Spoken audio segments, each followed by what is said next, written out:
Hello and welcome back to the channel. Today we're playing giveaway chess, where the goal is to lose all of your pieces and capturing is compulsory. There are no checks or checkmates, and my goal is to win one game. Let's get started with game number 1. Alright, game number 1, we do get the black pieces, and I do remember this is one of the variants that I was not so great at. But luckily I also remember the general strategy is to try and string together a whole bunch of captures. So if they're going to play e3, you'd imagine b5 is a sensible response. Say, OMG, I know you. Hey there. Good luck. They do in fact take on b5, and hopefully they're so wowed by the fact that we got randomly paired that they'll make some silly mistakes that I can capitalize on. Okay, let's play. I'm trying to figure out how to give away as much as possible. I actually think c6 makes more sense than moving out one of these minor pieces, with the idea that obviously they have to take. I will take back, and then on the next turn, there's no way that they can move all of these pieces out of the way, right? So I can take on d2, which opens up a world of possibilities in terms of captures, unless they decide, to recapture themselves. So they've come down for g7. Now, what exactly do I want to do about this? Maybe I can take this way. I guess I want to leave captures on the board to allow them to continue taking my own pieces. So I guess we can just keep taking, and I'd imagine we're just going to clear off each other's pawns, because those captures will pretty much always be available. Oh, unless I take back right now. They take my queen, which targets my rook, and that makes it really easy to give away a whole bunch of pieces. Let me just make sure I don't have any other captures on the board. No, and neither do they. So I can definitely take on e7. Okay, nice. I think we've cracked the code here. I was going to kind of just blindly take a whole bunch of pieces, and then I realized that the bishop recaptures and looks at the rook. So I can just, let me just make sure they don't have any other captures. I can give away my bishop, and again, capturing is compulsory, so they have no choice but to take it. The rook is going down next, and now I just have to string together them basically capturing all of my pieces. So let's play king to f7. Idea being they have to take on h8, then I'm going to drop off this bishop first, and then I'll worry about getting rid of the rest of the pieces. Because now that this bishop doesn't see anything else, I can just give away this bishop. They have to take it, and now I can focus on giving away, like I said, the rest of my pieces. Now let's go here. Bishop has to take my king. Knight drops next. So it gives me another tempo to set up, basically giving away more material. Knight to a6, the bishop can take. Knight b4, bishop has to take. c5. I see it very unlikely that they'll be able to, muster up the ability to win that game, basically. Now I just have to move the rook out of the way somewhere where it doesn't attack anything. So d3, or rather d8, I guess is the only place that does that. They take on a7, I give this away. And for the record, stalemate also wins you the game. So that's to say, if I push this pawn and they don't offer me something, and they kind of just let it get to h4, stalemate also wins me the game. So I think we've got this mostly in the bag. I mean, they're going to try and make something of this pawn, which is totally fair. They kind of have to. But unless they move that knight, I can drop my pawn off on h3 and then it's stuck, aka stalemated. If they had moved the knight, I would have played it to g3. Oh, I can take here. Ooh, I'm kind of getting bamboozled a little bit. They might drop off the king next, but they don't. Okay, so what do I need to do here? A knight, I feel like, makes sense because that targets h3. Oh, no, a rook. A rook, definitely a rook. Yeah, with the idea being that I can take on b1, they have to take back. So sure, I'll take. This is complete non-problem. Oh, but then they can move the knight. They move the bishop back, which means I can take on b1, forces the recapture, wins us game number 1. Aw, the Thunderlord says, can we please play a game? I missed out on Chatterajee last time. Sure. And GG, opponent. Are you recording? I am. Let's go ahead and challenge them to a game. I say GG, bruh. All right, and we're playing against the Thunderlord with the exact same opening as well. So it worked for me once. I have no reason to think it won't work for me again. Oh, I should probably say good luck in chat. Good sportsmanship. All right, good luck. We'll take on d2. They've now allowed me to give away the queen. And I was going to say forbid that they take back with the queen, because then I give away the king and then everything drops after that. But no, they take back with the bishop instead. You can drop off c5. I'll drop off h3 next. You want to play Chatterajee sometime? I missed my chance. Aw, sorry. I don't revisit variants. like that. I do feel kind of bad, but if I accepted every individual request that I got, it would take me ages to play with everybody. I don't even know if that would be sustainable, point blank period, even if I wanted to. I mean, just responding to messages is already... I mean, I have fun responding to messages because those are quick, but if I played a game with everybody that asked, it would take me ages. Okay, we're down on material, which is a good thing. Now I just have to figure out how to get rid of more. Let's do... not really sure how to go about this. Maybe I can just play e5? If they play f4, I can take, they have to take back. Wow, they move the pawn out of the way. I'll be honest, I was not expecting that. I was expecting to have to take, and then I was going to drop the bishop off on e3 with two different ways for white to recapture, but okay. Oh, because they're forcing me to take. Interesting. Okay, that makes sense. That makes a lot of sense. All right, we'll take back with the knight. Hopefully I can take on c2. Nice. The queen is all up in my business, but it's good because I can at least buy myself one more turn with the knight. So I'll take the king. They do have to take something here. They take the bishop. I have no captures to my name besides taking back the queen. Knight comes out to play. Again, I have no choice but to take. Rook shuffles over. Of course, I'd rather take on h2, force them to take on g7. They do. We'll play knight g4, force somebody to go back and capture my knight. Ooh, they take on g8. That's interesting. I think that's actually better for me, though, because I can take on f2 now. And then I have h3 as well. I'm assuming they're going to take the pawn, but even that looks at the knight, so opens up a lot of possibilities for me there. Okay, we'll go here. So they have to take one of these two pieces. Nice. I'll drop off the rook for the knight. Ooh, I did not consider that, and now I have to take the rook.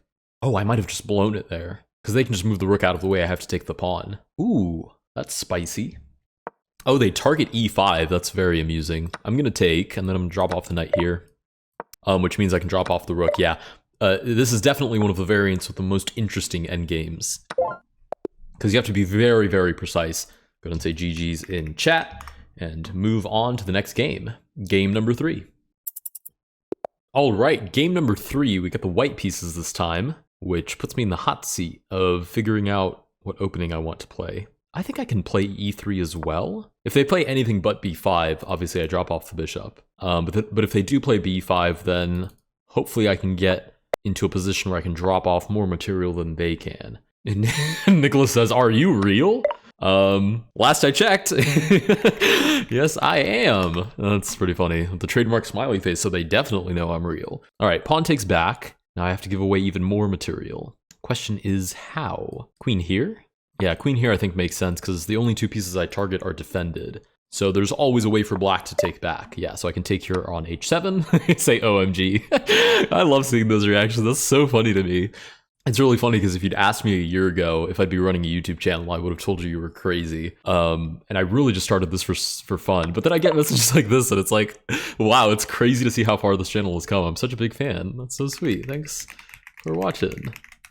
That's really sweet. Okay, rook takes back, targeting the pawn. I would have to take back with my rook, which I don't think is ideal. But I also don't think I have a way out of that. You know what? I'd rather drop off the knight, though. Instead of giving them sort of the pleasure of dropping off their rook for a single pawn, I'd rather they have to give it up for a knight, and of course I still have to take back, but then it's a knight for a rook. And again, I want to be basically down on material. Am I going in one of your videos? You sure are. No pressure, though. We'll go ahead and take back the rook. Bishop to a3, ooh. They're starting to get rid of material. I'll take back with the knight, and I don't know if they have a way to stop me from playing knight b5 and dropping that off unless they play a5 first, in which case I'll play b4 anyways, takes. Looks pretty good for me. I should have time to get rid of the bishop as well. Yeah, queen comes out to play, we'll drop off the knight. And now I kind of have to take the bull by the horns here and force them to capture a whole bunch of material. Pretty much the only chance I have here is to string together a whole bunch of captures now. Otherwise, you know, their piece activity then is a good thing because they can force me to take a whole bunch. That's a pretty funny move. Okay, if I play this, they can take. I would takes. I mean, I have so much less material than them that I still think it's advantageous, but I'll put both of these options on the board. Right, so they take on h4. I really could just wait, because these are both still on the table. If I play bishop d2, they could take. They could also take on h2 instead, forcing me to take the king, so I don't think I have any interest in that. I'm just gonna hang out for a second. Might even play b3 instead. So instead of developing this way, I can also develop this way and possibly drop off the bishop somewhere over there. I watched one of your videos today. Oh, that's awesome. That's awesome. All right, queen does in fact take on f2, I think looking for e3. So I'm gonna play this, which first of all removes the defender of e3, so I don't have to worry about recapturing, and puts it in the line of sight of the queen, so they have to worry about capturing it. So win-win there. They do in fact take. Now I have no choice but to take back, but I have so much less material than my opponent that they pretty much have no choice but to take all of this stuff. Oh, I can take back here. Oh, but I can also take here. Wait just 1 second. Yeah, if I can get rid of the rook, I'm a happy camper doing that. Okay, which means they can take on h2. So let's see, rook f2 means they have to take. Pawn to h3 means they have to take. Okay, what about rook f3? Forces them to take. Wait, what am I looking to do here? I need to put the queen somewhere where the final pawn push forces them to take it, which is much easier said than done, but it's confusing me right now. Okay, rook back. What's the problem with rook back? Queen takes. Rook here, queen takes, pawn forward, and they can't give away material. Oh, they can because of knight f6. Oh, I have 29 seconds. Wait a second. What am I trying to calculate here? Oh, got it. Rook. Oh no, I can take on d7. Oh, I totally wasted all that time calculating. I was going to play rook to f2, force them to take. Then h4, they take h5, drops the pawn off. Completely forgetting that I could still take on d7. Oh boy, here we go. Let's do e4. They can't really give away anything. e5 drops off the last pawn. Nice. Wow, that was a close one. All right, with that, we do win game number 3. Not technically yet. I was kind of thinking they would have played the only legal move by now. Say GG's in chat. We'll have that locked and loaded. Now that's why they were writing GG right back. With that, we do win game number 3. Let's go ahead and do a bonus 4th game. Aw, they say you're the best. Oh, I just realized this is cropped wrong again. But what's new? I really do have a shtick for cropping this wrong. Nice, and now it's gone. Awesome. Oh boy. Oh, we get paired again. Okay, sweet. Good luck game number. And now you can't see that I said good luck. That's awesome right there. Okay, let's do this, that, and the other. It's like magic. And you'd almost think you'd almost think I was a YouTuber. Let's play this. Why am I playing Scandinavian and giveaway chess? Mind your own business. I should have played f5 is what I should have played, but it's okay. It's all right. We'll figure it out. We'll drop the queen off somewhere on the board, and it'll be a good old time. All right, they do in fact take back. Obviously, I have no choice but to recapture. Bishop comes out to play. Queen goes in. Oh, I should have taken on d2 because there's no recaptures here. It's okay. It's not that serious. We'll take on f2. Now they have to take. Okay, they take the rook, which means... Oh, but I have all these captures. Okay, we'll take on d2. I'd rather get rid of a pawn, leave all of their major and minor pieces on the board, so there's a higher chance that I can drag it into my traps later on. Sure, queen takes back. Let's go... here first, then we'll go knight here, bishop will take, looks at the king, looks at a whole bunch of other captures. We should be in a great spot at that point. Right, bishop takes back, so it's looking at the king, which also looks at an undefended pawn, which matters because that means I won't have any recaptures. So I can play anything here, and they have to take and take. Now, question is, what do I want to play? I guess I should be looking to develop other pieces, and I can play e6, which puts it on this sort of little triangle. Oh, maybe I should be getting the rook out of the way. I could play h6, bishop takes, rook h7 also looks really nice. That way they can't drop off the bishop on g8, and actually it would add the rook to that little chain. Oh, queen takes h6, I did not even loosely consider. Is that a problem? Feels like a problem, I'm gonna be honest. Okay, we'll take with the rook. So if they take back, I can take back with the pawn. And again, I'm just trying to shed as much material as I reasonably can. All right, take on h2, no choice there. We have 2 different options. I guess c2 makes the most sense, so I can take on b2 and hopefully they can recapture. They do have to take on e6. After I take here, they also have to take on b2. Nice, looking pretty spicy, as in we should be in the home stretch here. So I can move the bishop anywhere, they'd have to take it. Is there a perfect way to play this? I think I have to place it here. So they can take, I can play bishop d4, they take back, c5, and I have both of these pawns on the same diagonal. I can take the knight. But of course I can take the knight. Okay, the rook will take back. I should still be winning, but it wasn't what I calculated. We'll try and drop this off here, but they might give away the bishop. So we'll see. Oh, and then they can give away the knight and then the king as well. Ugh. Hopefully they don't see all those ideas, all those creepy, horrible ideas. Okay, bishop moves out of the way instead.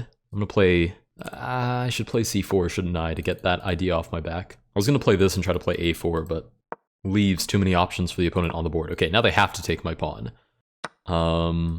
A6, so if they try to drop off something, there's always a way for them to take back. Am I making any sense? I think so.